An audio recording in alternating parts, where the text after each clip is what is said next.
नमस्कार मित्रों, मैं नीरज गुप्ता आपका स्वागत करता हूं यूट्यूब चैनल पर।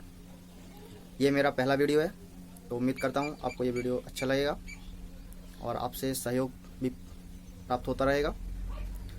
आज हम बात करने वाले हैं मध्य प्रदेश के सामान्य ज्ञान के बारे में। मध्य प्रदेश के लगभग सभी पेपर्स में, चाहे वो कोई भी एग्ज़ाम हो, फिर पीएससी हो, एसआई हो, व्यापम, कोई भी एग्ज़ाम हो, सभी में मध्य प्रदेश सामान्य ज्ञान का वेटेज काफ़ी अच्छा है। लगभग सभी में 10 से 15 क्वेश्चन तो पूछे ही जाते हैं। तो हम अभी मध्य प्रदेश का सामान्य ज्ञान स्टार्ट कर रहे हैं। तो मध्य प्रदेश के अंतर्गत आज स्टार्ट कर रहे हैं मध्य प्रदेश का गठन। मध्य प्रदेश का गठन कैसे हुआ और मध्य प्रदेश के गठन के पहले क्या स्थिति थी, इसके बारे में। तो चलिए देखते हैं।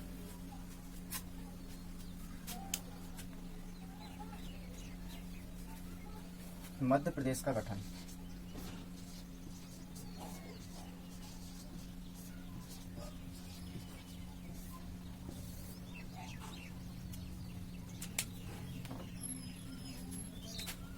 मध्य प्रदेश के गठन को पढ़ने के लिए हम इसे 3 भागों में विभाजित करते हैं।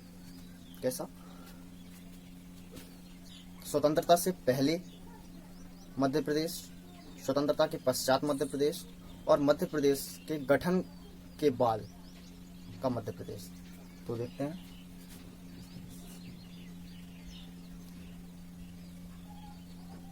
स्वतंत्रता के पहले, बिफोर 1947।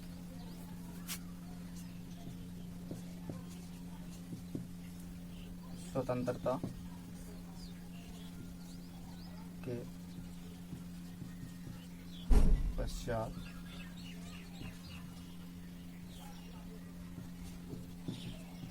मध्य प्रदेश 1947 टू 1956। फिर इसके बाद मध्य प्रदेश के गठन के पश्चात, मध्य प्रदेश के गठन के बाद 1956 से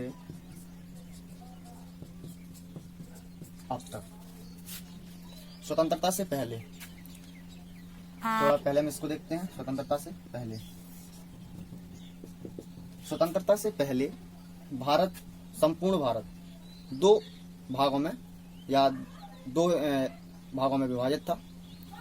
पहला ब्रिटिश प्रांत, ब्रिटिश प्रांत और देसी रियासत। तो जो हमारा मध्य प्रदेश था, उसमें मध्य प्रदेश में जो ब्रिटिश प्रांत के अंतर्गत आता था वो सीपी आता था और दूसरा बरार आता था। सीपी यानी सेंट्रल प्रोविंसन वाला क्षेत्र और दूसरा बरार वाला क्षेत्र। और देसी रियासत के अंतर्गत विभिन्न देसी रियासतें आती थीं, जिनमें होलकर रियासत, सिंधिया रियासत और भी बहुत सारे मध्य प्रांत के अंतर्गत रियासतें थीं। तो उनको, जो देसी रियासतों को कवर करती थी या जो देसी रियासतों का प्रशासन संभालती थी, वो एजेंसी थी CIA. CIA, central India agency. ये देसी रियासतों को, जो देसी रियासतें थीं, उनके क्रियाकलाप को नियंत्रित करती थी। या ये बोल सकते हैं कि जो ब्रिटिश गवर्नर जनरल होता था, वो अपना एक एजेंट इन देसी रियासतों में रखता था। कौन सी? जैसे होलकर रियासत थी, होलकर, सिंधिया। यही 2 रियासतें उस टाइम पे मध्य भारत में बड़ी रियासतें हुआ करती थी।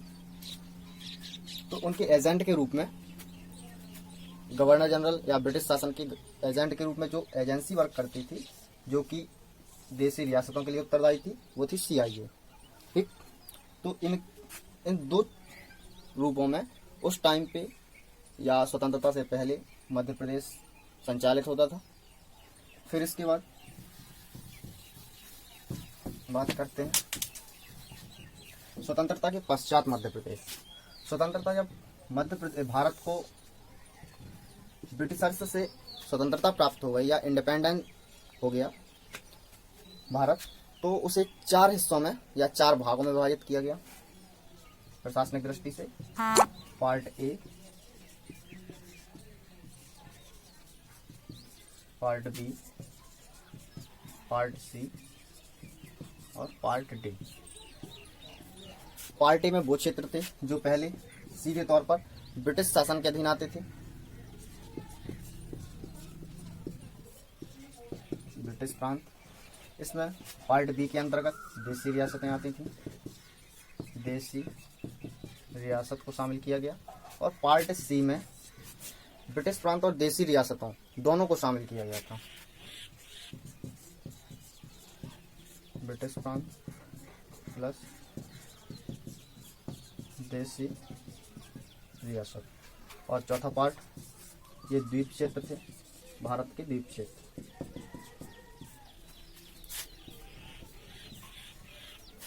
ब्रिटिश प्रांत के अंतर्गत यहाँ का प्रशासक गवर्नर हुआ करता था, गवर्नर। और यहाँ पर स्टेट लेजिस्लेचर या राज्य विधानसभा कार्य करती थी, विधानसभा। और देसी रियासतों का प्रमुख कौन होता था? राज प्रमुख। यहाँ का जो प्रशासनिक मुखिया होता था वो राज प्रमुख होता था। पार्ट सी में चीफ कमिश्नर हुआ करते थे।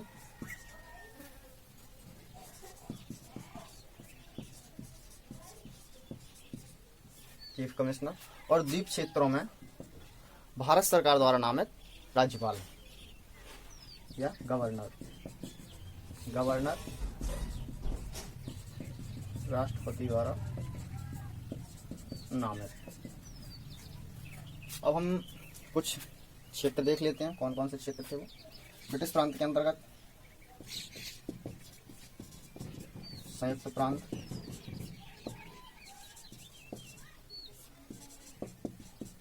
मध्य प्रांत, बम्बई, असम, बंगाल, मद्रास वगैरह वगैरह। और देसी रियासतों में जम्मू कश्मीर,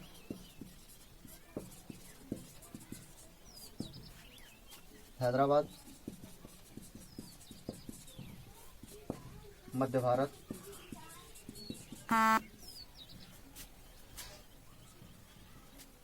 और पेप्सू, इसे Punjab, east Patiala, state union इसका पूरा नाम था पेप्सू का। ये भारत के उत्तर पश्चिमी क्षेत्र का हिस्सा था। फिर पार्ट सी में वो क्षेत्र जो ब्रिटिश प्रांत और देसी रियासतों दोनों का सम्मिश्रण थे। इनमें आता था अजमेर, भोपाल, बिलासपुर, विंध्य प्रांत या विंध्य प्रदेश ये आते थे। फिर इसके बाद द्वीप क्षेत्र के अंतर्गत अंडमान एवं निकोबार द्वीप समूह, अंडमान निकोबार एवं द्वीप समूह। तो ये था हमारा भारत का विभाजन, कि भारत 4 हिस्सों में बटा था। इन्हीं 4 हिस्सों में से भारत जो मध्य प्रदेश का विभाजन हुआ था, उनमें से इन्हीं क्षेत्रों में से चुना गया था और मध्य प्रदेश का यहाँ पे गठन हुआ था। वो एक बार देखते हैं।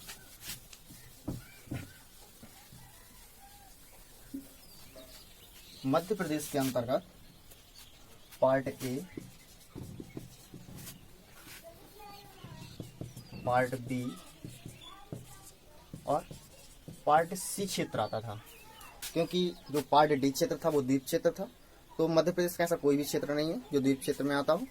तो 3 हिस्से थे, जो 3 भाग थे जिनमें मध्य प्रदेश विभाजित था, या 3 हिस्सों को इकट्ठा किया गया था उस टाइम पे। फिर इसके बाद मध्य प्रदेश का कुछ बनाया गया था। पार्ट ए के अंतर्गत सेंट्रल प्रोविंसेस एंड बरार। अब बरार को जो स्वतंत्र था या अलग था उसको भी सेंट्रल प्रोविंस या सेंट्रल प्रोविंस एंड बरार में शामिल कर लिया गया, सॉरी सेंट्रल प्रोविंस में शामिल कर लिया गया। और इसमें पार्ट बी के अंतर्गत मध्य भारत वाला क्षेत्र आता था और पार्ट सी के अंतर्गत विंध्य प्रदेश आता था। ठीक है, तो सीपी एंड बरार जो क्षेत्र था इसके अंतर्गत छत्तीसगढ़ को भी शामिल किया गया। छत्तीसगढ़ प्लस बघेलखंड, इन तीनों को मिलाकर के कौन कौन, बरार, छत्तीसगढ़ और बघेलखंड को मिलाकर के उसका नाम रखा गया सीपी एंड बरार या सेंट्रल प्रोविंसेस एंड बरार। मध्य भारत और विंध्य प्रदेश, इन तीन हिस्सों को मिलाकर के मध्य प्रदेश बनाया गया। सीपी एंड बरार के मुख्यमंत्री बनाए गए रविशंकर शुक्ल, क्योंकि यहाँ पे चुनाव हुआ करते थे। पार्ट बी जो कि देशी रियासत थी, यहाँ पे राज प्रमुख होते थे। राज प्रमुख कौन थे, जीवाजी राव सिंधिया। और मध्य भारत की दो राजधानियां थी, एक थी इंदौर और दूसरी ग्वालियर। इंदौर और ग्वालियर, इंदौर ग्रीष्मकालीन राजधानी हुआ करती थी और शीतकालीन राजधानी ग्वालियर। विंध्य प्रदेश में मुख्यमंत्री बैठते थे और यहाँ के मुख्यमंत्री थे शंभुनाथ शुक्ल।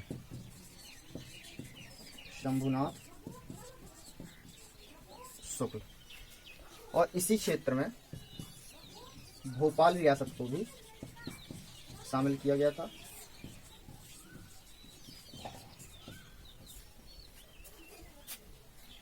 ये हो गया स्वतंत्रता के पश्चात मध्य प्रदेश का फॉर्मेशन।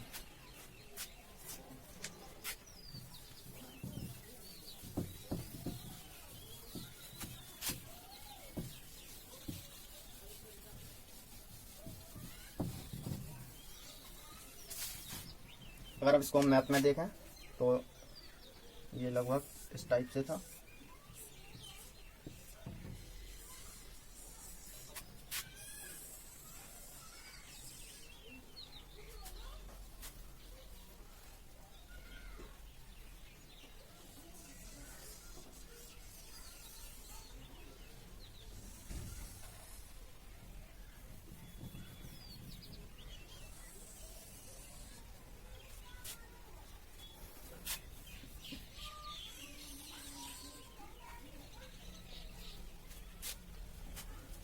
इस तरह से था। तो पार्ट ए वाला हिस्सा, ये वाला हिस्सा पार्ट ए था। यहाँ पे बरार हुआ करता था ये। तो पार्ट ए, यहाँ की राजधानी नागपुर होती थी, लगभग यहाँ पे नागपुर। पार्ट बी वाला हिस्सा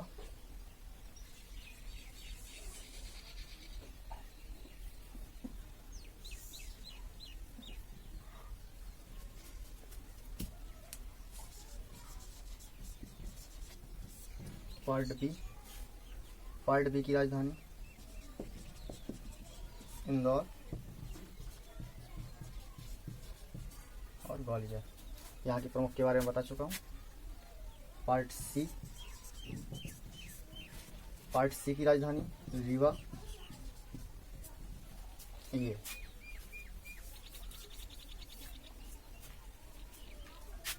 ये था हमारा 1956 तक का मध्य प्रदेश। फिर 1956 के बाद का मध्य प्रदेश एक बार देखते हैं।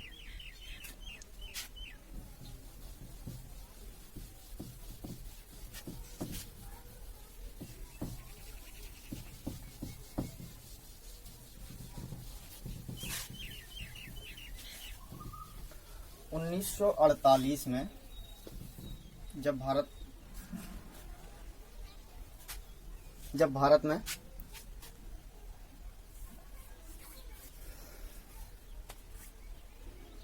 राज्यों के गठन की बात जोर पकड़ रही थी, जो कि भाषाई और संस्कृति के आधार पर काफी इसका प्रभाव पड़ रहा था, तो जो संविधान सभा के अध्यक्ष थे, संविधान सभा के अध्यक्ष डॉक्टर राजेंद्र प्रसाद थे, तो उन्होंने एक समिति गठित की, एस.के. धर समिति। एस.के. धर समिति, ये जून 1948 में उन्होंने इसे गठित किया। एस.के. धर, श्याम कृष्ण धर समेत, श्याम कृष्ण धर इनका नाम था पूरा, और इसके 2 सदस्य थे, जगत नारायण और पन्ना लाल। इन्होंने अपनी रिपोर्ट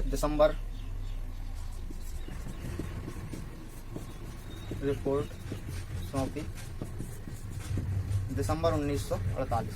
दिसंबर जब 1948 में उन्होंने अपनी रिपोर्ट सौंपी, तो इन्होंने कुछ सिफारिशें दी, जिसमें उन्होंने ये कहा कि जो भारत का गठन है, ये भाषाई और संस्कृति के आधार पर न होकर भौगोलिक स्थिति,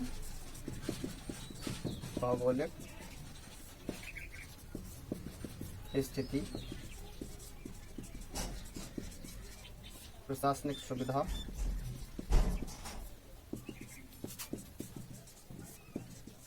राष्ट्र की एकता एवं अखंडता के आधार पर होना चाहिए। तो इसका काफी विरोध भी हुआ। विरोध स्वरूप कांग्रेस ने अपनी एक कमेटी का गठन किया। कांग्रेस में भी एक कमेटी का गठन हुआ, जिसे बोलते हैं JVP समिति।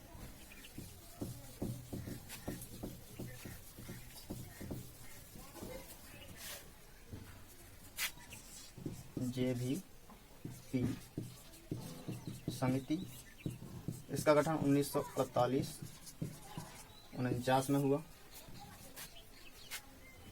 इसमें इसके सदस्यों के नाम जवाहरलाल नेहरू,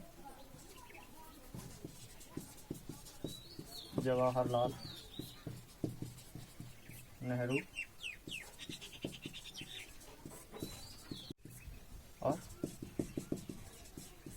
पट्टाभी सीतारमैया थे, जिनमें अध्यक्ष जवाहरलाल नेहरू को बनाया गया। इन्होंने भी अपनी रिपोर्ट में वही बातें कही जो एस.के. धर कमेटी ने अपनी रिपोर्ट में सौंपी थी। काफी इस पर चर्चा होती रही। लेकिन जब 1952 में देश में चुनाव का समय आया, तो मद्रास प्रांत में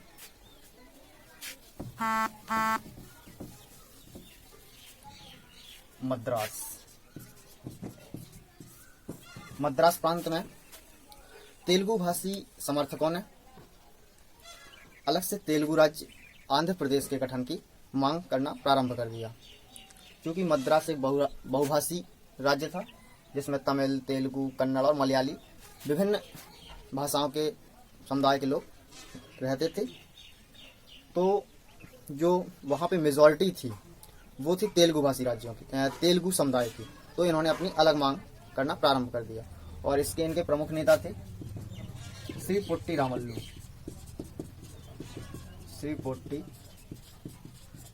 रामल्लू। ये आमरण अनशन पर बैठ गए। अक्टूबर 1952 में आमरण अनशन पर बैठ गए, और जब आमरण अनशन में बैठे तो ये सरकार ने इनकी कोई बात नहीं मानी और इसको हल्के में लिया। लेकिन जब 58 दिन बाद इनका देहांत हो गया, 58 दिन बाद इनका देहांत हो गया, तो तेलुगु समर्थक बहुत ज़्यादा आक्रोशित हो गए और उन्होंने तोड़फोड़, आगजनी वगैरह या देश को हानि पहुंचाना प्रारंभ कर दिया, सार्वजनिक संपत्ति पर हानि करना प्रारंभ कर दिया। तो सरकार को झुकना पड़ा, और सरकार ने 19 नवंबर 1952 को नए राज्य आंध्र प्रदेश के गठन की घोषणा करी। आंध्र प्रदेश के गठन की घोषणा। जब आंध्र प्रदेश के गठन की घोषणा हुई तो इसे अगले वर्ष 1 अक्टूबर 1953 को 1 अक्टूबर 1953 को भाषाई आधार पर गठित होने वाले पहले राज्य के रूप में स्वीकार कर लिया गया। आंध्र प्रदेश गठित हो गया 1 अक्टूबर 1953 को। इस प्रकार आंध्र प्रदेश भारत का पहला राज्य जिसे भाषाई आधार पर गठित किया गया था। जब आंध्र प्रदेश का गठन हो गया तो भारत के अन्य हिस्सों में भी राज्यों के पुनर्गठन की प्रक्रिया प्रारंभ हुई और यहाँ से 1953 में राज्य पुनर्गठन आयोग को मंजूरी प्रदान की गई।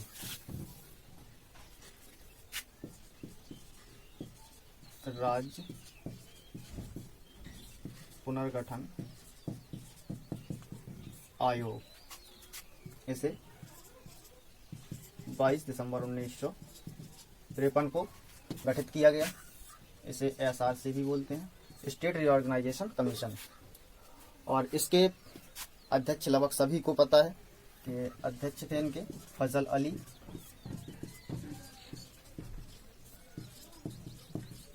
और सदस्यों में इनके 2 सदस्य थे समिति के, हृदयनाथ कुंजरू और KM पाणिक्कर। इन्होंने अपनी रिपोर्ट सितंबर 1955 में सौंपी। सरकार को इन्होंने अपनी रिपोर्ट सितंबर 1955 में सौंपी और उन्होंने अपनी रिपोर्ट में जो सिफारिश की वो 14 राज्य और 6 केंद्र शासित प्रदेशों के गठन को स्वीकार करने की सिफारिश की। तो जब 14 राज्य और 6 केंद्र शासित प्रदेशों की सिफारिश की गई तो उसी में शामिल मध्य प्रदेश भी एक राज्य था।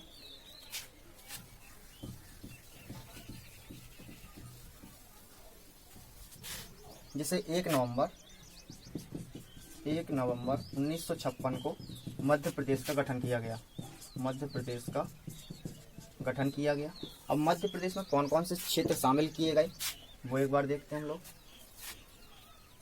पहला, जो मध्य प्रदेश का दक्षिणी हिस्सा था जिसे CP एंड बरार कहा जाता था, उसमें मराठी भाषी जिले भी शामिल थे। उन जिलों को छोड़ दिया गया और उन्हें बम्बई प्रांत में शामिल कर दिया गया। तो मध्य प्रदेश का वो क्षेत्र जो छोड़ा गया वो थे बुल्ढाना, अकोला, अमरावती, वर्धा, यवतमाल, नागपुर, भंडारा और चांदा जिले जो पार्ट ए का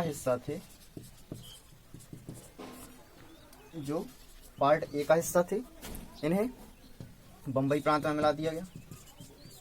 बम्बई प्रांत में शामिल किया गया। फिर जो पार्ट बी का हिस्सा था मध्य भारत, उसका मंदसौर जिले की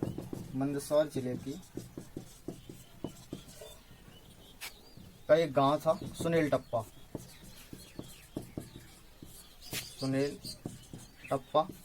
इसे राजस्थान को सौंप दिया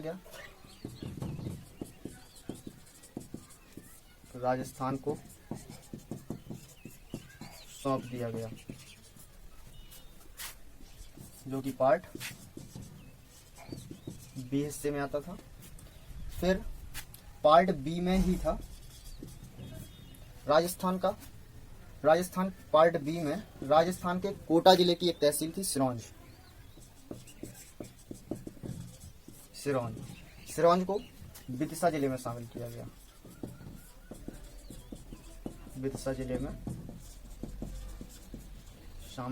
किया गया। और चौथा था विंध्य प्रदेश जो पार्ट सी का हिस्सा हुआ करता था, इसे पूरा का पूरा मध्य प्रदेश में मिला दिया गया।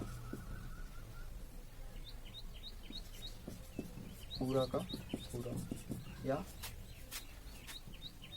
पूरा का पूरा मिलाया गया। और साथ में एक देसी रियासत थी, भोपाल रियासत। भोपाल रियासत को भी मध्य प्रदेश में शामिल कर लिया गया। मध्य प्रदेश में शामिल किया गया। अब इसको एक बार हम मैप में देख लेते हैं।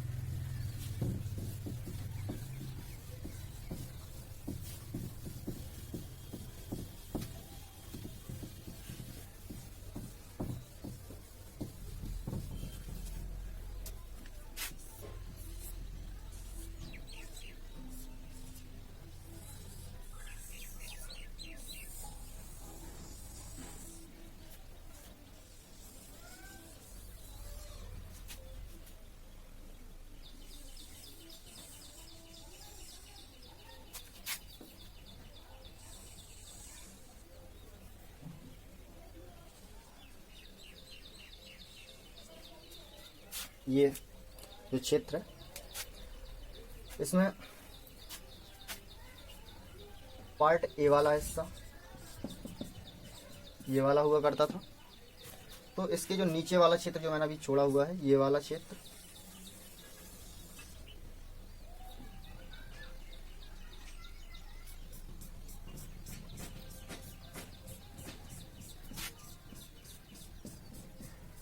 ये वाला क्षेत्र जो कि राजस्थान अभी वर्तमान में महाराष्ट्र का हिस्सा है, इसको मध्य प्रदेश के पार्ट ए में जो शामिल हुआ था इसे छोड़ दिया गया था। और शेष जो हिस्सा वहाँ बचा हुआ था उसे मध्य प्रदेश में शामिल कर लिया गया। पार्ट बी वाला हिस्सा, ये यहाँ मंदसौर जिला था, यहाँ पे तहसील थी, गांव था सुनील टप्पा, इसको राजस्थान में दे दिया गया। और यहाँ पे सिरौंज थी, सिरौंज को मध्य प्रदेश में शामिल कर लिया गया था। और विंध्य प्रदेश जो पार्ट सी था, इसमें कोई बदलाव नहीं किया गया और पूरा का पूरा मध्य प्रदेश में मिला लिया गया था। और अब जो स्वरूप बना उसका, तो इस समय 1956 में मध्य प्रदेश में 43 जिले और 9 संभाग बनाए गए। 43 जिले और 9 संभागों को मिला करके 1956 के मध्य प्रदेश को बनाया गया। या उस समय पे 43 जिले और 9 संभाग थे मध्य प्रदेश में। तो ये था हमारा 1956 तक का मध्य प्रदेश का फॉर्मेशन। अब हम नेक्स्ट वीडियो में इसके आगे चर्चा करेंगे। तब तक के लिए नमस्कार, जय हिंद।